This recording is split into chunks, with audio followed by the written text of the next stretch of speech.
Hi, Christian Bates here. So today I wanted to cover a little bit about stress in the mum, kind of passing over to the baby. And when you see lots of babies every day, it becomes so obvious that this can happen. And I think everyone understands that sometimes you can walk into a room and feel that atmosphere. And all I can tell you is that babies are a very sensitive radar to the moods and emotions of the parents going on around them.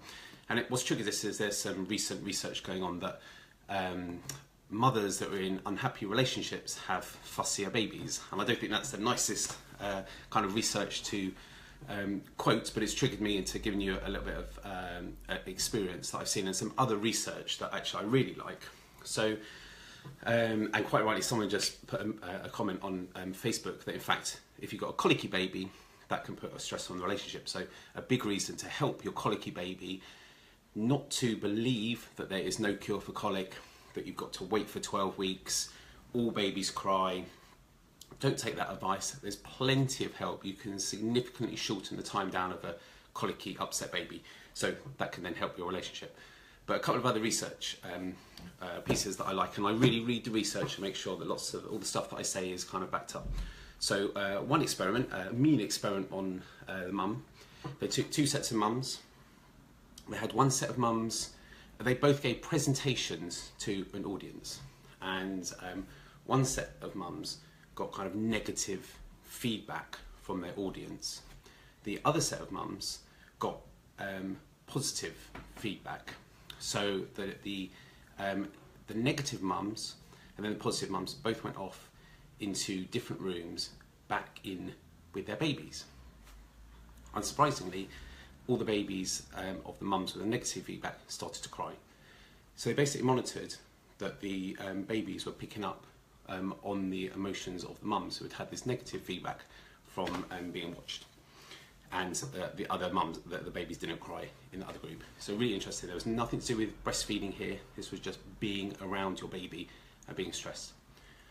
Some other nice research, and I searched for this online in PubMed and things like this. Basically, there's a correlation between the mum's stress. So they do a saliva test, take the mum's saliva, measure the stress hormone in there, which is called cortisol.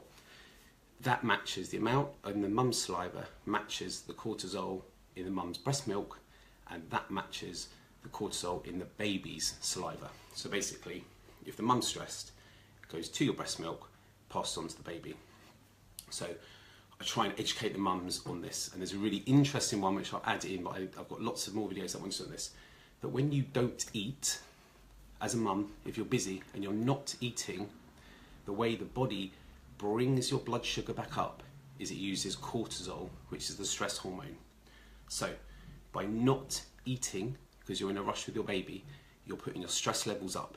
And you might not even be stressed, but not eating brings them up. And then you'll pass that on to your baby. So I've never read that anywhere, but I know this, and putting two and two together. So mums, you must eat well. And I'm going to do a lot more videos and things. And I've written ebooks on about the mums eating better. So what we got is that stress in the mum definitely affects the baby. Do to help. It makes sense, doesn't it, to help your baby. If your baby's colicky, they are making you stressed, you're stressed, and you're making your baby colicky. Awful circle going around here. So everything that I've written, the stuff that I've written in the book, How to Help the Baby's Colic, it's not just colic, it's an upset baby. You can have a look at the book, my website, Calming Colic, on the videos that are on my Facebook page. See if any of those are kind of fit with the situation that has made your baby stressed. Take the advice from there. Your baby cries less, sleeps better, you're less stressed, and your calmness goes back into your baby. There's also lots of research showing that breastfeeding calms the baby's stress. Skin-to-skin contact calms the baby's stress and your stress. So by breastfeeding and having skin-to-skin cuddles with your baby, that actually calms you down, you calm down, your baby calms down. So look at all the material I've got, see if you can find out what's going on with your baby. If they've had forceps or von twos, I'm a cranial osteopath, so I help with the cranial osteopathy. if they've had antibiotics, then they can have colic and tummy ache, and we use the Bi-Guide Protectis to calm the tummy down. So number one thing is all of those things calm your baby down, then you'll get less stress. And the other good thing is if you've got family support or the husband, you know, I call it tag teaming. You know when you're holding a crying baby, they can just drive you bonkers, can't they?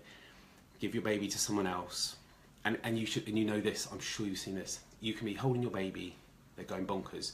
You can give them to a complete stranger, happy, smiling, and you're just like, what's going on? That's my baby, and I can't even, you know, calm that baby down. It's because you've got uptight, you've got into a tiz, and then they just feel the calmness of someone else. So if you a family, that local parents, husband, complete strangers, you know, they hold your baby and then your baby calms down. So tag team, give your baby away if you're having a hard time, and have someone else have them for a little while, and you go for a walk, calm back down, and then come back in. Okay, a few tips, and I hope this helps you. Thanks.